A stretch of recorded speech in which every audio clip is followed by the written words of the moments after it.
Debbie Solaris, the portal to ascension. It's so great to have you here. It's great to be here, and greetings to everybody from beautiful Colorado. I'm so lucky to live here, actually. It's just an amazing state to live in. And we got beautiful weather today. We got mid 70s, so perfect weather, nice and sunny. Anyway, I'm glad to be here.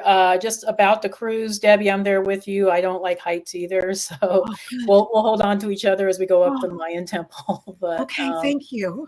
Yeah, and regarding Akashic readings, I still do them, but my waiting list is so freaking long. I think it's like 3,000 people. I mean, you can request to be on the waiting list, but it'll probably be years before I get to your name. So if you decide to go on the cruise, you'll get an opportunity to have an Akashic reading with me without having to wait for 3,000 people. So that's huge. That's huge. So that's a really big thing. So I will be offering readings. I think starseed readings and Akashic readings on the cruise. And I'm also going to be doing a paid event. So it'd be like I think a 3-hour deal on starseed health and anti-aging. And I'm also going to be doing another free presentation. So that one I think is 90 minutes. So yeah, lots of great speakers, events. I mean, it's going to be, and of course, we're going to have the big party scene, on the ship. So I'm looking forward to hanging out with Deb again. It's been a few months, but yeah, we're due. Yeah. We are due for an in-person experience. And so if you really, this is like a rare opportunity, be at sea, which is beautiful, right? Yeah. Sea emotions and all of that. We'll be transitioning so much. Bermuda Triangle on one end and the solstice on the other, all together. Beautiful land excursions. And then to get to know us in person in this way doesn't really happen. So definitely join us. Debbie, I'm going to turn it over to you to do your amazing presentation. I can't wait to hear what you're going to say. And I'm sending you all my love. Thanks, everybody. I appreciate that. Thank you, everybody. So my presentation today is going to be on the Galactic Akashic records, because that's my specialty, and how that's going to impact our ascension. And we're going to talk a lot about different star races as well in this presentation. So it's not just going to be about the Akashic records in themselves. So let me go ahead and get my slideshow set up here. Okay. Just give me a moment. Okay, and then I'm going to hit play. Okay, so all right, I'm not sure where my little thing is, but I'm going to go ahead and do the best I can with this presentation. So this is, so I've been doing work with the Akashic records for about a little over 10 years, and I've definitely seen some patterns and some information that definitely I think can be life-changing for all of us and also help us accelerate our ascension process. So that's what I'm going to be talking about today. So let's get into the first slide here. So the Akashic records, what are they? I think most people here know what they are. Forgive me for, just going through this basic explanation if you already know what they are, but they're known as the Book of Life. That's what the Bible calls it. And they're understood to be the universe's supercomputer system. They're the central storehouse of all information for every single being that has ever lived in this universe and beyond. So you can even access information from the Akashic records on different universes. So these records contain our every thought, deed, word, feeling, and intent. They have a tremendous influence on our everyday lives, our relationships, our feelings, our belief systems, and the potential realities that we bring towards us. So a lot of people don't realize this, but a lot of times, we get we get questions about, where does this information come from? Well, it's coming from all of us, so all of us, we have, higher selves, higher guides that are actually us. And so we create our own stories in the Akashic records through our thoughts, actions, and interactions. So what's the difference between the galactic Akashic records and the Earth-based records? So what's the difference here? Just trying to get my notes lined up here. So a lot of people here on Earth still think that we only have access to Earth-based records. And maybe that was true for quite a few decades. But I would say in the last couple of decades, because the consciousness has expanded, it definitely has changed, where now a lot of us are starting to get access to records that are off-world records. So I believe that the Earth records only showcase a very small part of our soul journeys. So many of us are ancient souls that have incarnated in many different star systems and realities. And a lot of us have incarnated on this planet during this particular time. But we're actually ancient souls that have had many different incarnations in many different star systems, dimensional realms, and different realities. So with this presentation, we'll gain a greater understanding of the full scope of the Galactic Akashic records that encompass our collective stories from our extraterrestrial star origins and history. So a lot of people ask, how do you read the Galactic Akashic records? So how do I access this information? Well, it can be very challenging at first, not because we don't have access to it. A lot of us, I would say pretty much all of us, have access to the galactic records. That's without any exceptions. But the reason why it can be challenging at first is because you're either not getting a good connection with the Akashic records, or you're getting too much information at once. So let me talk about the first point here. So yes, we all have access to the Akashic records. We don't need a special password to get into the records that go beyond Earth. But what happens with a lot of folks is that they don't have practice. So maybe they haven't really expanded their extrasensory perception or their psychic abilities, or even opened their third eye. A lot of it's just third eye work, to be quite honest. So then they're not able to get past those blockages, those third eye and crown chakra blockages that might be preventing them from, connecting with the records. Usually when you do the process correctly, you'll connect right away. So that's one barrier. The other barrier is that you may be accessing the records, but you're getting way too much information at once. And it's just overwhelming. That used to happen to me when I first started accessing the Akashic records, where I was just like overwhelmed with hours and hours and hours of information. So what you want to do there is do what I call the dial down method, where you imagine a dial in your head and you ask the guides to help you dial it down so you can get a steady stream of information. The other issue that we might be having when accessing these records is having a good understanding of galactic history. So a lot of times, because we've been programmed here on Earth to not believe in things beyond this planet, we don't have a really good understanding of the galactic history. So we don't understand, and we've never been taught, So having an understanding of galactic history kind of helps us to interpret what we're seeing when we're accessing the galactic records beyond Earth. So that way, if we're seeing something, we can recognize, oh yeah, that looks like that might be coming from Andromeda, or oh, I think that's a Pleiadian past life I'm looking at. So this is very important concepts here. So we're going to get into some of these galactic races. So a lot of us here on planet Earth now have an understanding that Earth has a much more complex and older history than originally thought. And this has been influenced by many different extraterrestrial star races.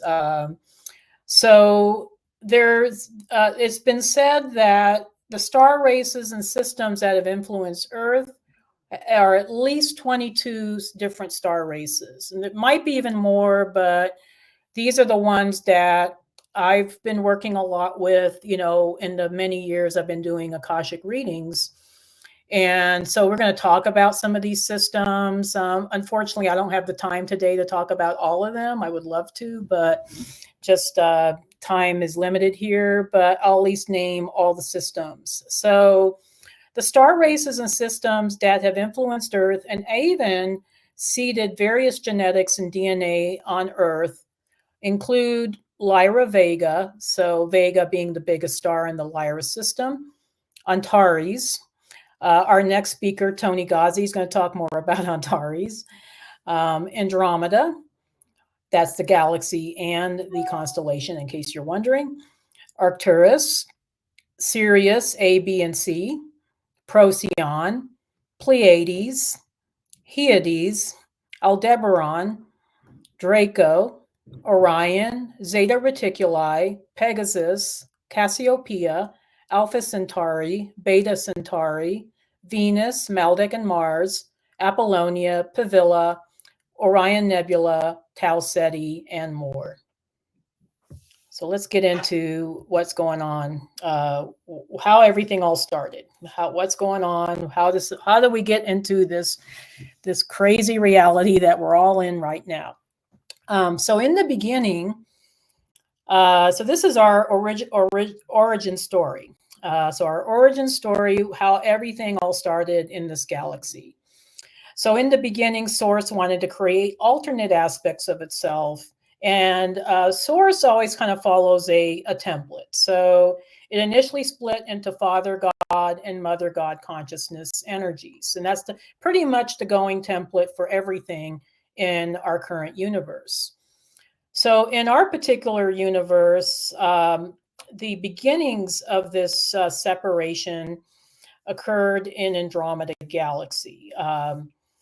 So Andromeda Galaxy is the closest galaxy to the Milky Way, and it was the galaxy that the Milky Way was birthed from. So there was co-creator beings that created so these were beings that were huge light beings that were co-creator beings that created stars and nebulas and planets, and they decided to create the Milky Way to be the backdrop for this separation into physical reality. So the Antares, before I get into Antares, I just want to mention that I always call the Andromeda Galaxy the mother galaxy because it is the mother of this galaxy. So there was a separation billions of years ago. So getting into Antares, so what's Antares? Antares is a star system in the Scorpio constellation in the Milky Way. And it was one of two major stargates, the other one being Arcturus. But even though there are two stargates, major ones, Antares Stargate was created to be a portal between the Andromeda Galaxy and the Milky Way. Now, the Galactic Center, which is located between Antares Stargate or near Antares Stargate, between the constellations of Scorpio and Sagittarius, was the original location of our star councils that oversaw the creation process in our Milky Way. So initially, everything kind of converged into this galactic center. And this is where the star council started to be created. So, so remember I talked about the splitting off of the Mother God and Father God consciousness energies. This in turn turned into oversouls that then created a multitude of these star councils. So these co-creator beings that we also know as the Elohim or the founders, they decided to create physical life in Lyra for a couple of reasons. First of all, it was fairly close to galactic center. So if you see on a star map, here's galactic center, here's Aquila, which is the Eagle constellation, and right above Aquila is Lyra. And Lyra also had the conditions that were most favorable for physical life. Now, the founder races that were developed in the Lyra constellation include the feline and avian races. I do want to give a caveat here, though, about the felines and the avians. They weren't necessarily, they were creating in Lyra, but they actually originated from a different universe. So these are ancient etheric beings that go from universe and universe to universe to start the process of life. So this in Lyra, we had these co-creator feline and avian races, as well as the elementals that were the inherent energies from beings that were chose to incarnate from the Andromeda Galaxy group. And then we had the two human races, the white Lyran race and the blue Vegan humanoids. Okay, so these galaxy constellations and star systems are major features in our Akashic records because all life in our galaxy originated there. So many humans here on Earth feel a connection with the Andromeda Galaxy because it was the home base for many of our souls. So I get a lot of people that I did readings for that told me they felt a connection with Andromeda Galaxy. They didn't quite understand why, but it's because all of us ultimately at one point originated from there on some etheric level. Now, the Lyra constellation is also a big feature in many Akashic readings because for many of us, we've had our original physical incarnations in this system. So how does the Lyra Vegan civilization culture impact us today? So how does this happen? So a lot of people, I think by now know that there was a horrific, catastrophic war between the Lyrans and the Draconians who were in the Draco constellation. So the Draconians decided they were going to invade Lyra, take it over, and so there was 50 million Lyran lives that were lost.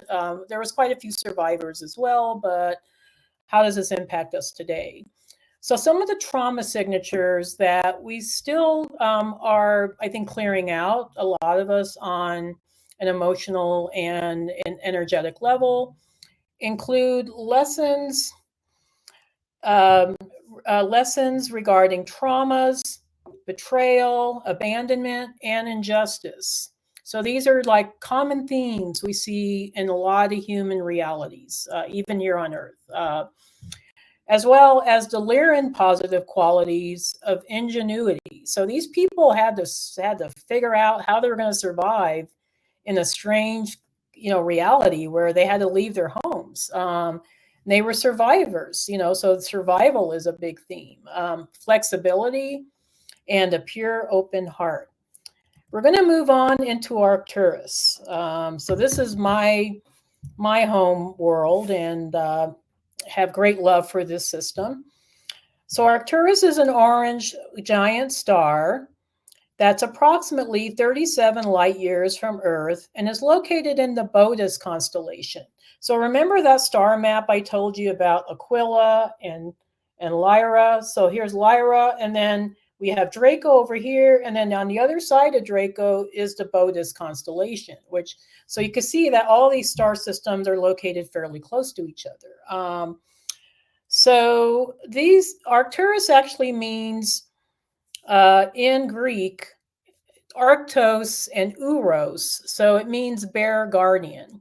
And that's exactly what the Arcturians people were, or beings. They were the guardians of the galaxy, as I call them.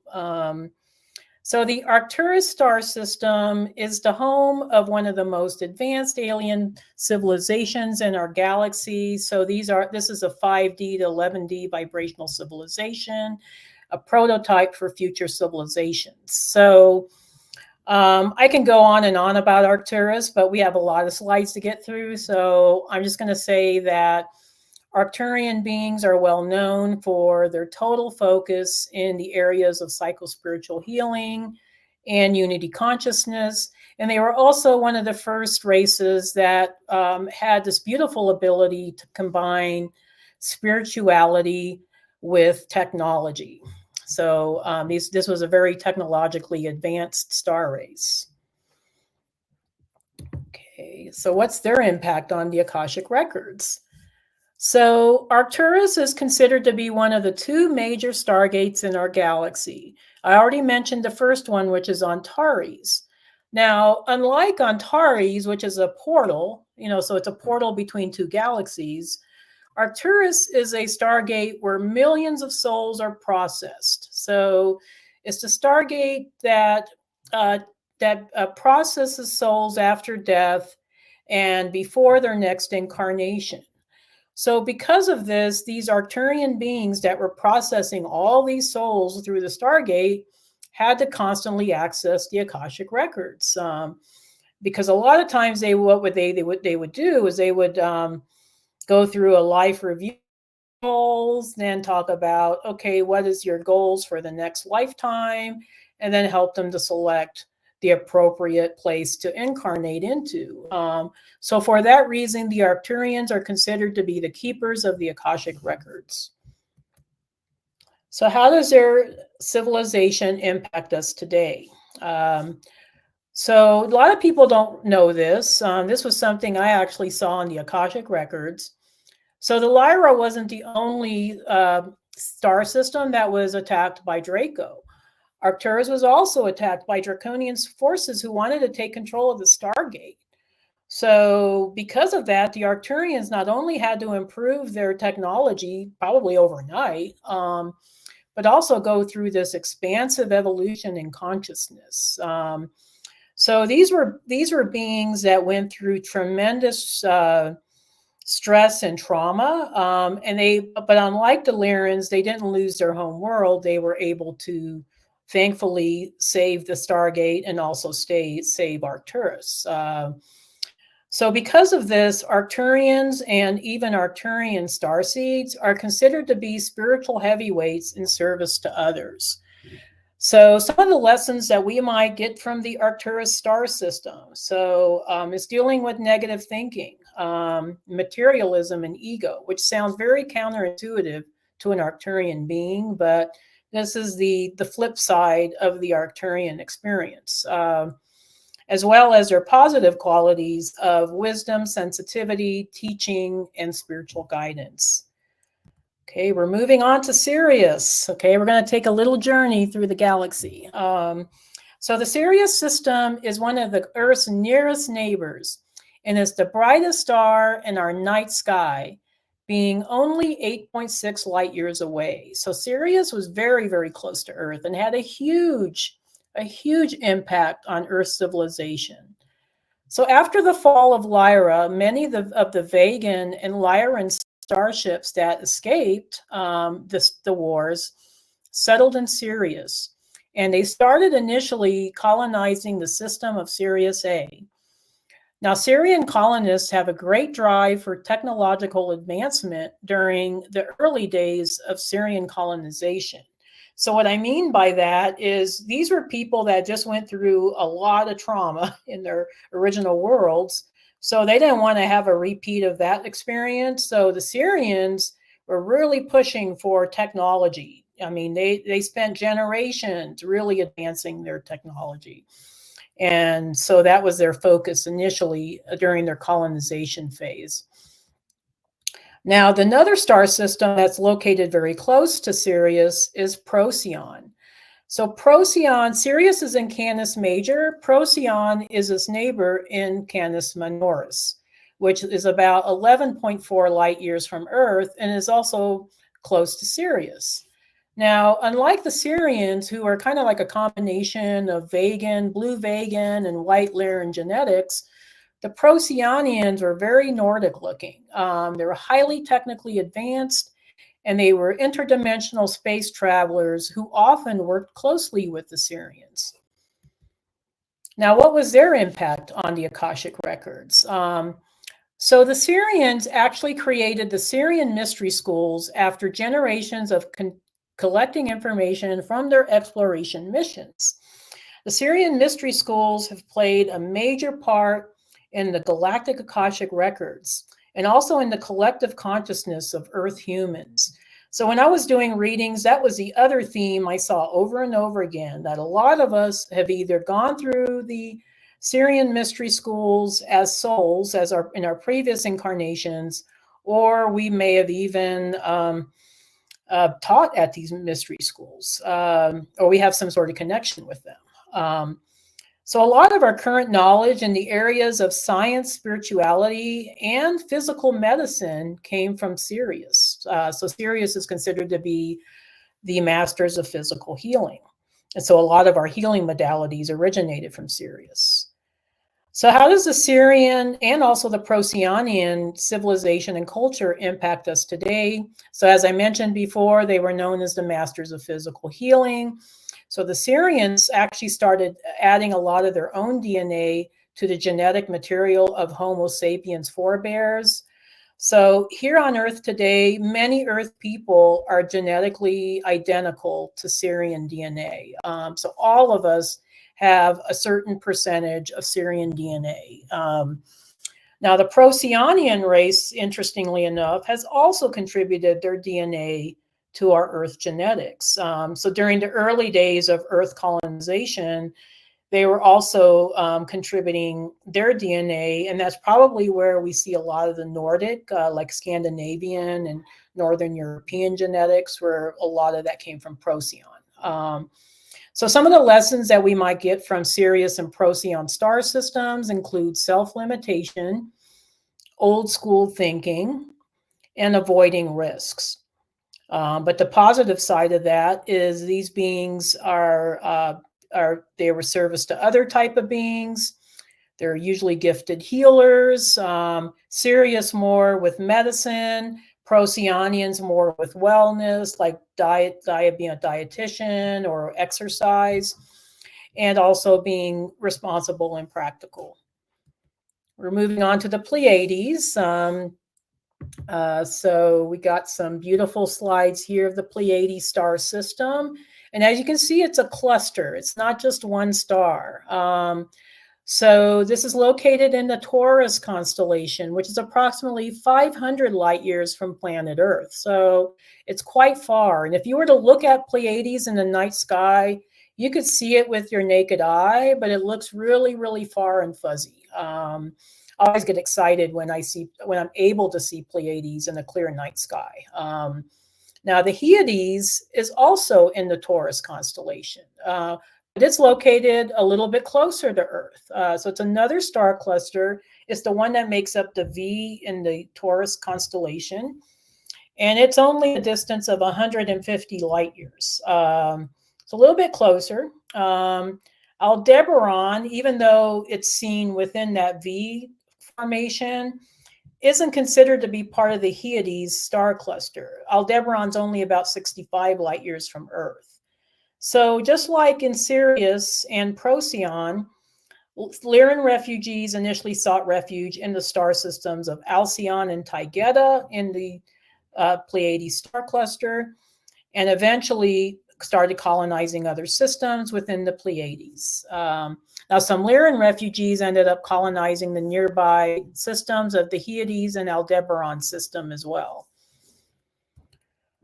Oops, go back to that slide. Okay, so what's the Pleiadian impact on the Akashic records? So the Pleiadians are a peaceful race of extraterrestrials who currently hold chairs on the higher galactic councils. And these Pleiadian light councils perform many different tasks overseeing Pleiadian relations with the rest of the galaxy and is connected with the Galactic Federation. The Pleiadian contribution to unity consciousness and galactic teamwork have had a huge impact on human development, not just here on Earth, but all throughout the galaxy. Now, the Hyadian people, a lot of people don't know about the Hyadians and the Aldebarans. but they were also part of the Taurus constellation. Now, the Hyades were more introspective and gentler, and probably not as involved with star travel or technologies as their Pleiadian and Aldebaran cousins, but they have contributed greatly in the areas of creativity and craftsmanship. And they were also known to be the masters of facilitative leadership. So how does the Pleiadian, Hyadian, Aldebaran civilization and culture impact us today? So a lot of people don't know this, but all of Earth's languages have been heavily influenced by the Lyran Pleiadian language known as Tamil. The Pleiadians have also contributed greatly to our development in metaphysics and spirituality. And also, they've been our kind of like our guides, I would say, especially in the latter part of our development here on Earth, and also in Atlantis and Lemuria. Now, the Hyadians, like I mentioned before, influenced the concept of facilitative leadership and the administrating planning of world affairs. Aldebaran people influenced technology and space exploration. And we see this particularly with some of the goings on in World War II, which is a whole other conversation. So lessons from the Pleiadian, Aldebaran, and Hyades star systems include spiritual bypassing, codependency, and appeasement, as well as their positive qualities of optimism, empathy, transmutation, and being a true light worker. Okay, next system we're going to talk about is Andromeda. Now, for the sake of this presentation, because we mentioned Andromeda Galaxy earlier, even though you see the galaxy here, we're actually talking about the constellations. So Andromeda is the 19th biggest star system in the night sky. It's located in the first quadrant of the northern hemisphere. Lyran refugees who escaped the Lyran wars. So there was pretty much ships that went everywhere. The ones that were heading towards Andromeda ended up seeking refuge in the Cassiopeia constellation, which actually looks like an upside down W, has kind of a zigzaggy look to it. That this was considered to be a way station for space travelers. So even though the Lyrans were initially really wanting to colonize Cassiopeia, it wasn't really conducive to be colonized. So the Cassiopeian beings that lived there recommended Andromeda as a new home for these Lyran travelers. So the Lyran refugees ended up settling in two solar systems in the Andromeda constellation. That was Alpharaz and Meroc, as well as in Pegasus and other nearby constellations. So in Andromeda, there's at least 28 different species of beings, and some of them are humanoid and some of them aren't. So what's their impact on the Akashic records? Now, unlike the other systems, the Andromedans were a little bit more hands-off because they were so remote. I mean, even their constellation is 2,000 light years away. So they had to pretty much develop their civilizations on their own. Now, they are known to be the masters of all forms of scientific and technological endeavors. However, I have quite a few Andromedan starseed clients and friends who are gifted in alternative healing and creative in arts and music. And because they didn't have as much of an impact on the development of the Earth Genome Project, even though there was a few Andromedan colonies on planet Earth, particularly in the Pacific Rim and Southeast Asia, and the UK. There's also I think there was an Andromedan colony in the UK as well. But because they didn't have as much of an impact, there's less Andromedan souls incarnated here on Earth than beings from other star systems in our Milky Way galaxy. So how does their civilization impact today? So Andromeda, Cassiopean, Pegasus. So these are the three systems that are located very close to each other. So this is an interesting information. This is something I saw in the records. Millions of years ago, the Andromedans visited Earth. And this was during the time when the Syrians were also first starting to colonize and do genetic manipulations on the Earth Genome Project. However, the Andromedans were mainly involved with studying the flora and fauna of Earth, so they weren't that interested in getting involved with developing humans. But because of all the amazing work they did with the flora and fauna, their scientific endeavors actually helped the Syrians with their genetic projects. So Andromedan humanoid races, actually, because they respect the universal law of free will and freedom, they didn't want to really interfere that much with the Earth human evolution. So unlike all the other races, they were just kind of like a little bit more hands off. Now, some of the lessons we might see from the Andromedan, Pegasus, and Cassiopean star systems include escapism, nonconformity, and inability to compromise. So if you're an Andromedan starseed, these might be themes that keep popping up even in your Earth life, as well as visionary, technological advancements, innovation, and frequency navigators. Okay, so that's pretty much going to conclude my presentation. I just have a couple more slides here. So we're now in a transitional generation that's bringing in the new closing age of enlightenment. So our parents, grandparents, and our Earth ancestors didn't know about personal responsibilities the way we know it now, nor did they ever consider it possible to have access to their own spiritual awakening and growth. So the Galactic Akashic Records, like I mentioned before, was not widely available to us here on Earth until now, because there had to be a development of enough development of the mass consciousness to be able to handle this resource.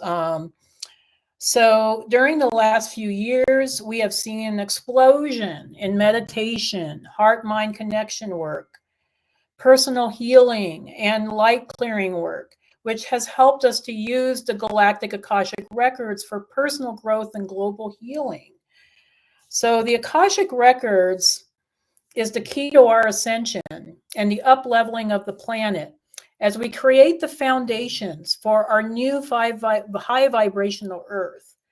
So as we heal souls, as we clear and heal these souls, all of us, both individually and collectively, in the Akashic Records, we develop a ripple effect amongst our friends and families, clearing lifetimes of energies and raising the vibrations of all. Also, the current mass consciousness interest in UFOs, extraterrestrials, and our cosmic galactic history has certainly given us the key to not only access the galactic aspects of the Akashic Records, but to honor and understand them enough to use the ancient knowledge within to connect planet Earth to its true destiny as a bona fide member of the greater galactic star family. We are the bridge of light to this new expansive reality. So that's pretty much going to conclude my presentation. If you like what I've shared today and you want to connect with me, please visit my website. It's just simply DebbieSolaris.com. And I'm going to go ahead and stop sharing here. Okay, so let me stop sharing the presentation. So hopefully that helps. So I hope you guys enjoyed that presentation, and I hope that it'll inspire you to do your own journeys in the Galactic Akashic Records. Amazing, Debbie. Thank you so much. Thank and you. I'm curious, what are you going to be presenting on the cruise? Is it going to be going deeper into specific races, or what exactly? Yeah, it's going to be going more into the specifics. Like in this presentation, because I was limited on time, I only had time to do a little bit of an overview. But with the free presentation, I'm going to go a little deeper into the specifics of each of these races. And then my paid presentation is, as star seeds, how can we improve our health and employ some anti-aging techniques to help us age slower here on Earth. So, yeah, so it's going to be really, it gets into star lineages. Like if you're like a Lyran, for instance, what health issues are you more prone to having? What can you do to mitigate that? So it's going to be really, really detailed. And where did you get that information on the different health conditions based on our races? Just from doing thousands of Akashic readings and seeing trends and patterns. So it was all my own work. It's amazing. Do you have a book, Debbie? I don't yet, but I'm working on one. So I hope to have it available by next week. Maybe a series of books. You have that? Yeah, I think it's going to be a series of books. Amazing. Debbie, thank you so much. I appreciate you very much. Thank you for having me on. You're very welcome. See you soon. All right, take care.